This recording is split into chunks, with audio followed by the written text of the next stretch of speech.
Saudari-saudara yang terkasih di dalam Tuhan Yesus, marilah kita berdoa, doa yang diajarkan oleh Tuhan Yesus sendiri. Dalam nama Bapa dan Putra dan Roh Kudus. Amin. Bapa kami yang ada di surga, dimuliakanlah namamu, datanglah kerajaan-Mu, dan jadilah kehendak-Mu di atas bumi seperti di dalam surga. Berilah kami rezeki pada hari ini, dan ampunilah kesalahan kami, seperti kami pun mengampuni yang bersalah kepada kami. Dan janganlah masukkan kami ke dalam pencobaan, tetapi bebaskanlah kami dari yang jahat.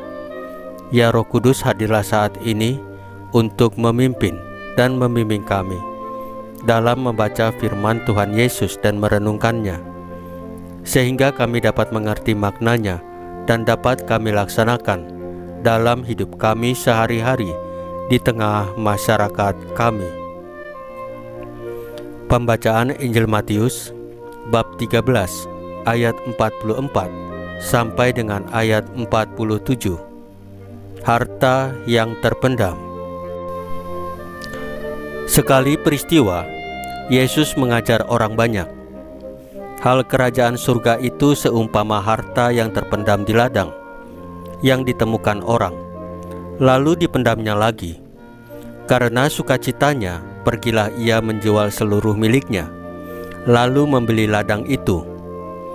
Demikian pula hal kerajaan surga itu seumpama seorang pedagang yang mencari mutiara yang indah. Setelah ditemukannya mutiara yang sangat berharga, ia pun pergi menjual seluruh miliknya, lalu membeli mutiara itu. Demikian pula hal kerajaan surga itu seumpama jala besar yang ditebarkan di laut, lalu terkumpullah berbagai-bagai jenis ikan. Setelah penuh, jala itu diseret orang ke pantai. Lalu mereka duduk dan memilih ikan-ikan itu, yang baik ke dalam tempayan, yang buruk dibuang. Demikianlah juga pada akhir zaman, malaikat-malaikat akan datang memisahkan orang jahat dari orang benar. Yang jahat lalu dicampakkan ke dalam tungku berapi. Di sana akan terdapat ratapan dan kertak gigi. Mengertikah kamu semuanya itu? Mereka menjawab, ya, kami mengerti. Maka bersabdalah Yesus kepada mereka, karena itu setiap ahli Taurat yang menerima pelajaran hal kerajaan surga seumpama tuan rumah yang mengeluarkan harta yang baru dan yang lama dari perbendaharaannya. Demikianlah sabda Tuhan. Terpujilah Kristus. Saudari-saudara yang terkasih di dalam Tuhan Yesus, setelah Salomo mempersembahkan kurban sembelihan kepada Allah di Gibeon, Allah menampakkan diri kepada Salomo dan memberi kesempatan kepadanya untuk meminta sesuatu kepadanya. Pada kesempatan yang diberikan itu, Salomo hanya meminta satu hal, yaitu hikmat Allah dalam hidupnya sebagai raja. Hikmat inilah yang lebih diinginkan Salomo daripada kekayaan atau kejayaan.